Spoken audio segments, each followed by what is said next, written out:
오늘 말씀은 사도행전 24장 24절부터 25장 5절까지의 말씀입니다. 사도행전 24장 24절부터 25장 5절까지 한 목소리로 함께 읽겠습니다.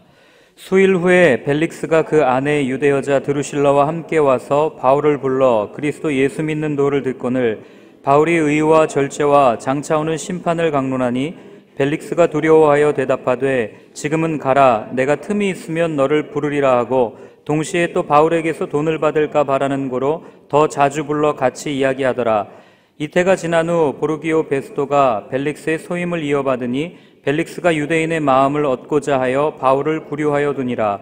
베스토가 부임한 지 3일 후에 가이사랴에서 예루살렘으로 올라가니 대제사장들과 유대인 중 높은 사람들이 바울을 고소할세 베스토의 호의로 바울을 예루살렘으로 옮기기를 청하니 이는 길에 매복하였다가 그를 죽이고자 함이더라. 베스토가 대답하여 바울이 가이사랴에 구류된 것과 자기도 멀지 않아 떠나갈 것을 말하고 또 이르되 너희 중 유력한 자들은 나와 함께 내려가서 그 사람에게 만일 옳지 아니한 일이 있거든 고발하라 하니라. 아멘. 24절에 보면 이제 그 벨릭스가 그 재판 후에 어떤 일을 했는지를 우리에게 말해주는 본문이 시작됩니다. 수일 후에 얼마나 시간이 지났을까요? 벨릭스는 그의 아내였던 드루실라와 함께 바울에게 와서 예수에 관한 도, 예수님에 대한 이야기들을 묻습니다. 이 바울이라는 사람을 보면서 벨릭스는 복음 그리고 예수님이라고 하는 분에 대해서 호기심이 생겼을 겁니다. 그도 그럴 것이 로마인이면서 유대인, 동시에 유대인이면서 로마인이었던 독특한 그의 경력과 그리고 그를 고발하는 사람들 앞에서 전혀 주눅들지 않고 당당하게 오히려 그들을 꼼짝 못하게 하는 그런 언변으로 그들을 이렇게 고소하는 그 앞에서 변론했던 그의 모습을 보면서 벨릭스는 관심을 분명히 가졌을 겁니다. 왜냐하면 벨릭스가 관심을 가지고 있었던 것들이 무엇인지를 우리는 알고 있기 때문입니다.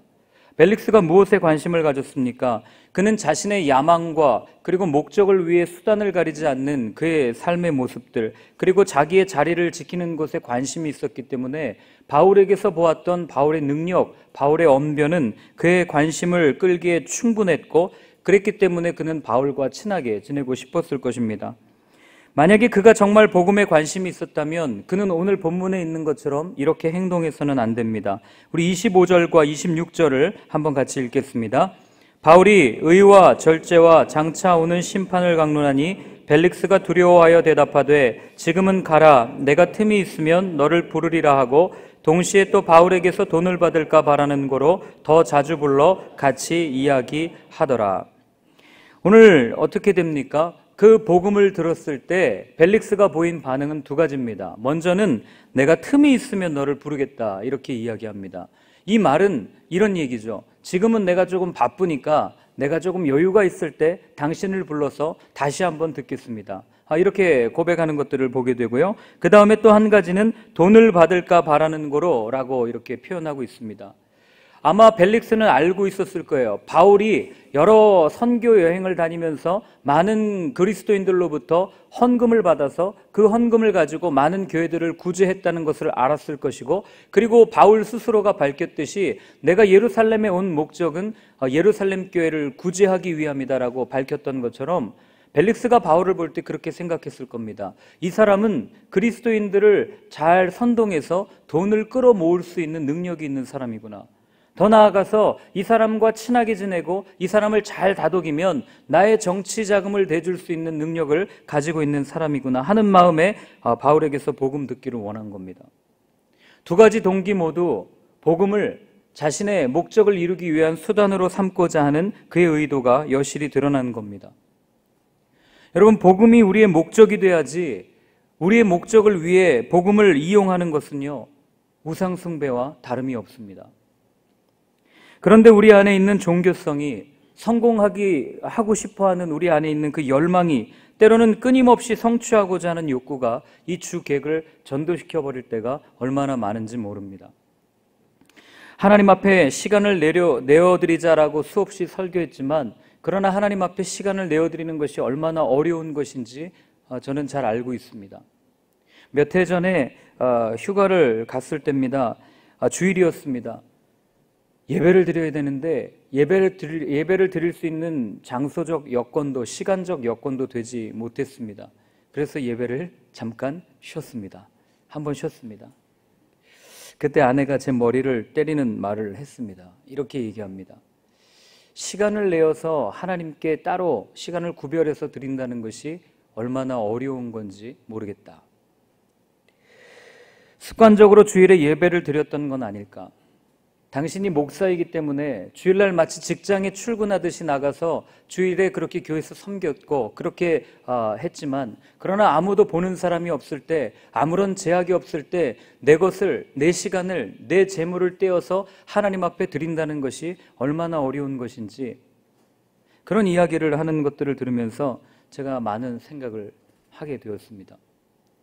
우리는 24시간 전부를 내어드리면서 매 순간순간을 하나님 앞에 예배자로 살고자, 또 예배자로 살아야 한다고 그렇게 그것이 진정한 예배라고 수없이 설교해 왔지만, 주일 예배만이 예배가 아니라 그 주일에 드리는 예배는 우리의 삶에서 드리는 예배의 일부분이라고 수없이 설교해 왔지만, 그러나 실상 제 삶에서 단 5분조차 하나님 앞에 온전히 시간을 내어서 따로 떼어드린다는 것이 얼마나 어려운 건지, 그리고 그것이 얼마나 어려운 현실인지를 느끼게 되었습니다.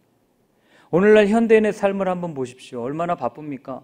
하루에 몇 분이라도 시간을 떼어서 따로 누군가에게 투자를 하고 하나님께 내어드린다는 것이 쉽지 않은 세상입니다. 바쁨의 척도가 성공의 척도라고 생각되어질 만큼 그런 시대에 우리는 살고 있어요. 바쁘다는 것이 무조건 나쁘다는 것을 말하는 것은 아닙니다. 바쁠 수 있습니다.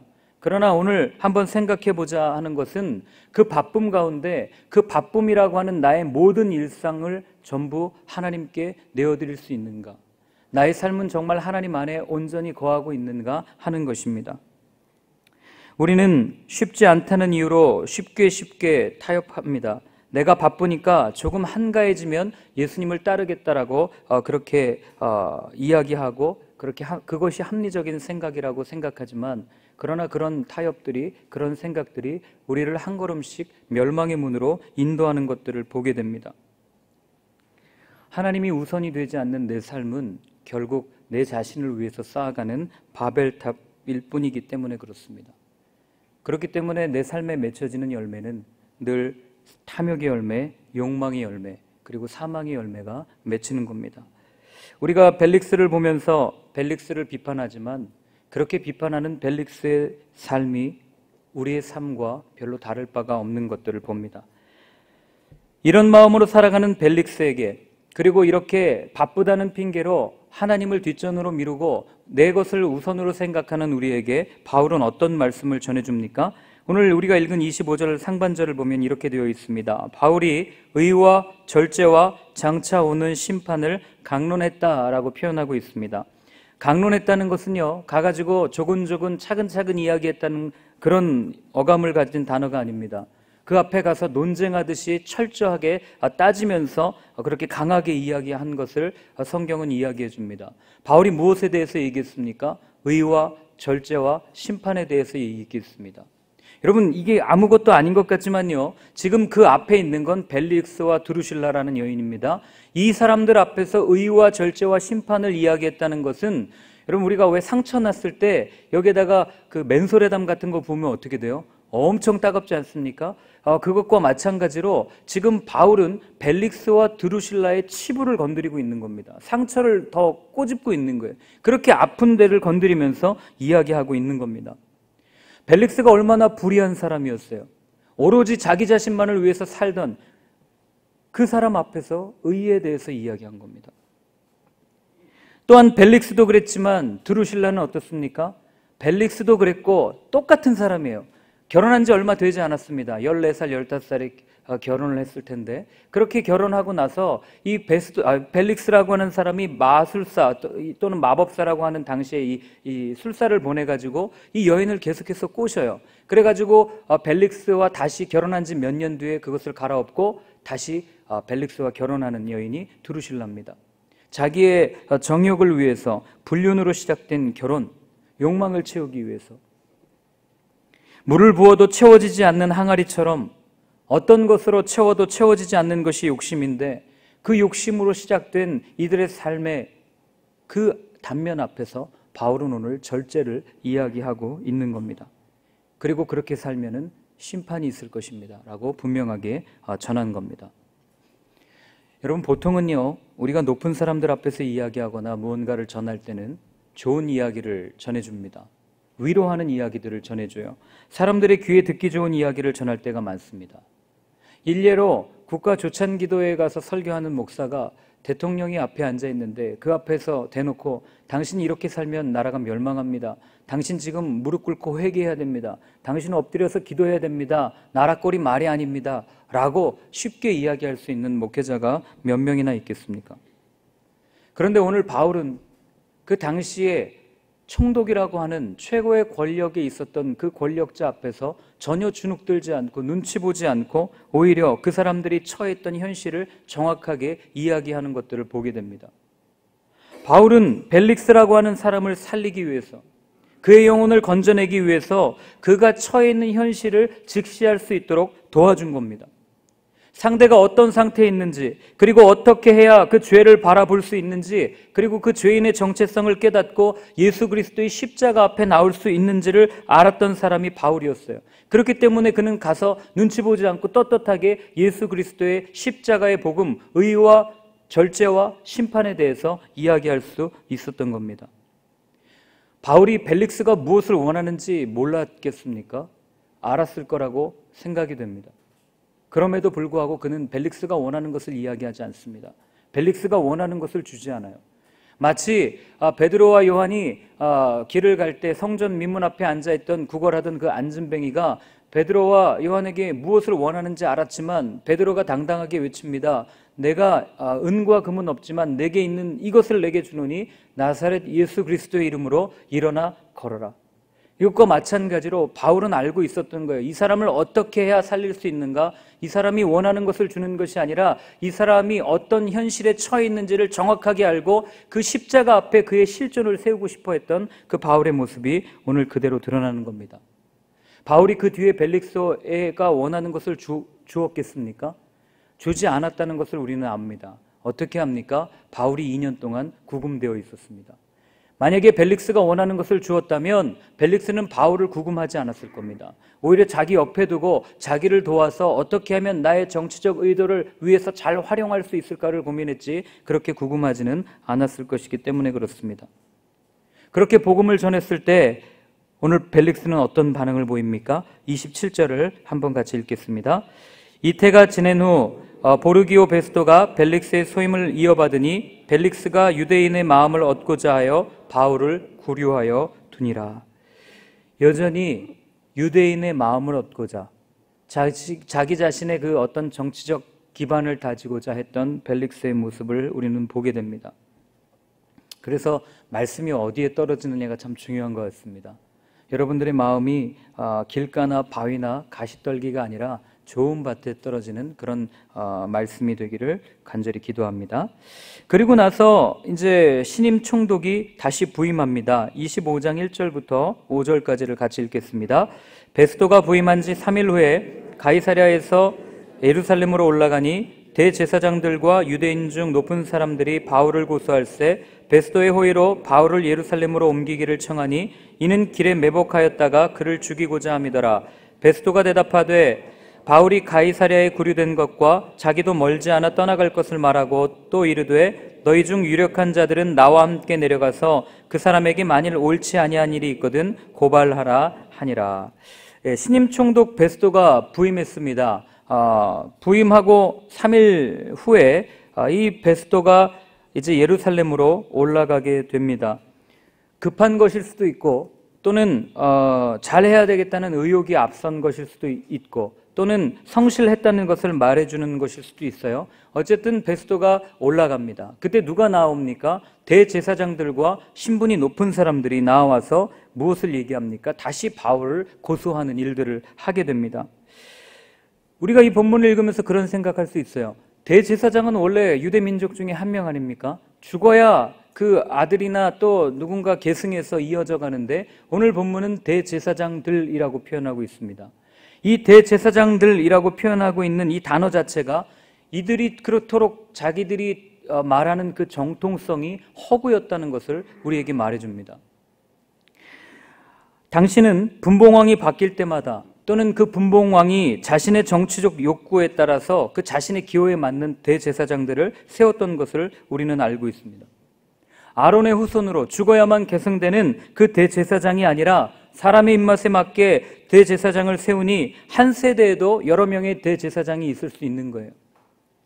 이 자체가 율법을 어긴 불법이었기 때문에 그들이 바울을 향해 하는 그런 고소는 어쩌면 거짓에서 시작된 이권 다툼에 불과한 것이다라는 것을 오늘 우리에게 이야기해주고 있습니다. 그들이 얼마나 영악했는지 아십니까? 오늘 3절에 보면 베스도의 호의로 바울을 예루살렘으로 옮기기를 청했다라고 이야기합니다. 이게 무슨 얘기냐면 새롭게 총독으로 세워지면 이 총독들이 보통은 이 당시를 자기가 다스리고 있던 관할 지역에 있던 사람들의 요구를 들어주는 어떤 그런 관례가 있었다고 합니다. 그러니까 이 사람들은 그런 관례가 있음을 알고 베스도가 먼저 말하기 전에 자기들이 먼저 이야기한 겁니다. 바울을 예루살렘으로 옮겨달라고. 왜 옮겨달라고 그럽니까? 죽이려고요. 세상의 흐름을 거스르고 세상의 거룩함을 드러내야 할 사람들, 제사장들이 오히려 세상의 흐름을 조장하고 세상의 흐름을 주도하려고 하는 정치꾼이 되어 있었음을 오늘 본문은 우리에게 그대로 말해주고 있는 겁니다. 이런 사람들에게 하나님은 어떻게 그 의도를 막습니까? 불법을 저지르는 사람들에게 합법적인 방법으로 이들의 의도를 막는 것들을 보게 됩니다. 베스도가 말합니다. 당신들이 고발하는 바울은 이미 감금되어 있습니다. 그렇기 때문에 그를 어떻게 할 수 없으니까 그냥 내버려 두십시오. 그리고 재판을 해야 하는 내가 여기서 예루살렘에서 떠나서 가이사랴로 금방 가야 되기 때문에 여기서 재판하는 것보다는 가이사랴로 당신들이 와서 다시 한번 재판을 하는 것이 좋겠습니다라고 그렇게 말을 하는 것들을 보게 됩니다. 오늘 이 본문을 읽다 보면 사실 바울의 모습이 이렇게 쭉 드러나지는 않습니다. 바울이 설교한 것 빼고는 어떠한 말을 했고 또 바울의 심리 상태가 어떠했는지를 우리에게 말해주지는 않습니다. 그런데 어제 그런 생각을 해보았습니다. 내가 바울이었다면 이런 생각을 한번 해보게 되었습니다. 예수님께서 불러서 이제 로마에도 가야지 하고 로마에 가야 한다는 부푼 꿈에 가지고 있었던 바울이 어떻게 됩니까? 감옥에 갇혔습니다. 그리고 2년 동안이나 감금되어 있었습니다. 그토록 선교 여행을 많이 다녔던 바울의 기질로 볼 때 2년 동안 감금되어 있었다는 것은 얼마나 힘들었을지를 생각할 수 있는 본문 아니겠습니까? 그런데 바울이 깨닫게 된 거예요. 아, 내가 2년 동안 갇히게 된 게 바로 이 벨릭스 때문이었구나. 이 사람에게 복음을 전하게 하기 위해서 우리 주님이 나를 이곳에 잠시 머물게 하셨겠구나. 우리도 그렇지 않습니까? 하나님의 일을 감당하면서 잘 이해되지 않을 때가 있습니다. 그런데 시간이 지나고 보면 하나님이 이 사람을 만나게 하기 위해서 이 일을 시작하셨구나. 하나님이 이 사람에게 복음을 전하게 하기 위해서 이런 일들을 감당하게 하셨구나 라고 우리도 고백합니다. 그리고 나서 일이 잘 되어가면 아무런 문제가 되지 않습니다. 문제는 오늘 같은 상황이 벌어질 때입니다. 2년 동안 복음을 전했습니다. 벨릭스가 자주 불러서 이야기했다고 이야기합니다. 그런데 바울이 직면하고 있는 현실은 2년 동안 복음을 전했음에도 변하지 않는 그의 삶의 태도입니다. 아무런 열매가 없는 것 같아요. 좌절하기 쉬울 때 그렇게 열심히 복음을 전하고 그렇게 열심히 예수님의 이야기를 전해주었음에도 불구하고 벨릭스는 여전히 자기가 퇴임할 때까지 여전히 자기 자신만을 위해서 살아가는 그 모습을 바라볼 때 바울이 실망할 수 있지 않았겠습니까? 그런데 바울은 실망하지 않았습니다. 왜냐하면 그것이 실패가 아님을 그는 알았기 때문입니다. 여러분, 하나님의 일에는 실패가 없습니다.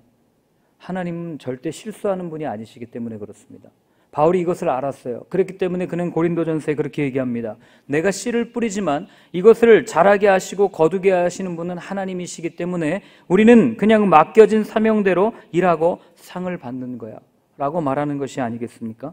그랬기에 그는 다시 베스도라고 하는 새로운 총독이 왔을 때 내일 살펴보겠지만 또 그 앞에 나가서 예수님의 이야기를 전하는 모습을 보이는 것 아니겠습니까? 삶의 열매가 없다고요? 여러분 좌절하거나 포기하거나 낭망하지 마십시오. 이 좌절, 포기, 낭망 이런 단어는 아예 쓰지도 마십시오. 이런 단어는 마귀가 즐겨하는 단어지 우리 그리스도인들이 써서 될 단어가 아니기 때문에 그렇습니다. 하나님께서는요, 우리가 어떠한 마음을 가지고 이 주어진 사명을 감당하느냐에 관심이 있지, 우리가 얼마나 많은 열매를 맺는지, 그리고 또 몇 명을 전도했는지, 얼마나 거두었는지에 별로 관심이 없으십니다. 달란트 비유를 생각해 보십시오. 우리는 몇 달란트를 남겼는지에 주목합니다. 그러나 하나님은 2달란트를 남겼든 5달란트를 남겼든 똑같이 기쁨에 참여한다고 이야기합니다. 중요한 것은 그 주인을 오해하지 않고 맡겨진 사명을 어떠한 마음으로 감당했는가, 여기에 하나님은 주목하고 계신다고 하는 사실입니다. 우리가 믿음의 삶을 걸어갈 때 수없이 많은 열매들을, 씨앗들을 뿌립니다. 그리고 우리는 많은 열매를 거두고 싶어 합니다. 사실 성과주의 그리고 결과를 보고 싶어 하는 것이 인간의 죄된 속성이에요. 끊임없이 내가 거둔 것을 내가 뿌린 것을 내가 거두고 싶어 하는 욕심입니다. 그러나 여러분, 내가 뿌린 것을 내가 거두지 않게 될 때가 얼마나 많은지 여러분들 아시지 않습니까? 중요한 것은 오늘 내가 한 걸음 한 걸음 나아가며 복음의 씨앗을 뿌리는, 그리고 그 뿌린 씨앗의 열매가 반드시 하나님의 때가 되었을 때 맺힐 거다라는 그 확신, 그 기쁨을 가지고 눈물로 씨를 뿌리는 것, 그것을 주님께서는 우리에게 원하고 계신다는 겁니다. 그런 찬양이 있지 않습니까? 세상이 당신을 모른다 하여도 주님은 그 이름을 마음에 새겼네. 세상이 주 이름 모른다 하기에 오늘도 나는 그 이름을 열방에 새기리. 잃어버린 영혼들을 향한 아버지의 꿈이 우리의 삶을 통해 이루어지리. 이것이 우리의 고백이 되었으면 좋겠습니다. 설사 오늘 우리가 나아가서 복음의 씨앗을 뿌린다 해도, 그리고 그들이 그것을 거부하고 받아들이지 않는다 해도 우리는 믿음을 가지고 뿌리면 됩니다. 그리고 거두실 분은 오직 하나님이 때가 되었을 때 거두실 것이기 때문에 그 믿음이 저와 여러분들의 믿음이 되었으면 좋겠습니다. 오늘 함께 같이 기도할 때요, 이렇게 한번 기도했으면 좋겠습니다. 하나님, 바울이 2년 동안 감금되어 있으면서 복음을 전했지만 벨릭스라고 하는 열매를 거둘 수 없었습니다. 그리고 그는 끝까지 복음을 거부한 채 자신의 목적을 따라 살았던 것을 보았습니다. 그럴지라도 또다시 나아가서 복음의 씨앗을 뿌렸던 바울의 모습을 우리가 바라보면서 하나님, 오늘 우리 주위에 또 우리의 삶에 우리가 포기하지 않고 낙심하지 않고 정말 교회가 처해 있는 현실이 어렵다 할지라도 그럼에도 불구하고 눈물로 씨앗을 뿌리는 저희들 되기를 원합니다 하는 마음으로요, 함께 같이 기도하겠습니다. 하나님, 그렇습니다. 내가 뿌린 씨앗을 내가 거두고 싶어하는 이 욕심 때문에 하나님, 교회가 이렇게 되었습니다. 내가 투자했기 때문에 내가 거둬야 한다는 그 욕심 때문에 하나님, 교회가 이렇게 되었습니다. 아버지, 정말 내가 뿌리고 내가 거두고자 하는 이 욕심을 우리가 다시 한번 내려놓을 수 있도록 도와주시고, 하나님, 그냥 눈물로 오늘도 내게 맡겨진 그 사명을 따라 한 걸음 한 걸음 걸어갈 때 아무도 알아주지 않는다 할지라도, 사람들이 무시하고 핍박하고 박해를 한다 할지라도 예레미야처럼 꿋꿋하게 주의 복음을 증거하며 나아가는 우리의 삶이 될 수 있도록 도와주시고, 하나님, 우리의 걷는 이 길 앞에 펼쳐진 것이 고난과 박해일 뿐이라도 하나님, 괜찮습니다, 주님이 우리와 함께 하시면 됩니다 하는 이 굳건한 마음을 가지고 걸어갈 수 있는 저희들의 삶이 될 수 있도록 하나님 아버지 도와주시옵소서. 하나님, 우리 마음에 있는 욕심을 제거하여 주시고 오늘도 정말 허탈하게 진실되게 주의 십자가의 길을 걸어가는 저희의 삶이 될 수 있도록 주님 도와주시옵소서. 하나님 아버지, 내가 뿌린 씨앗의 열매를 내가 거두겠다는 이 못된 욕심이 오늘 교회를 이렇게 어렵게 만들었습니다. 이 욕심 다시 한번 십자가에 못 박고 내가 설사 거두지 못한다 할지라도 정말 주님과 함께 그 말씀의 씨앗, 복음의 씨앗, 생명의 씨앗을 뿌리는 저희들의 삶이 될 수 있도록 주님 함께 하여 주시옵소서. 이제는 십자가에서 우리를 위해 영원한 생명, 영원한 은혜, 영원한 것을 허락하여 주신 예수 그리스도의 크신 은혜와 하나님 아버지의 사랑과 성령님의 인도하심이 다시 한번 우리에게 주어진 사명을 확인하고 오늘도 눈물로 씨를 뿌리겠다 다짐하는 이 자리에 계신 모든 분들 머리 위에 이제로부터 영원까지 늘 함께하여 주옵시기를 간절히 축원하옵나이다. 아멘.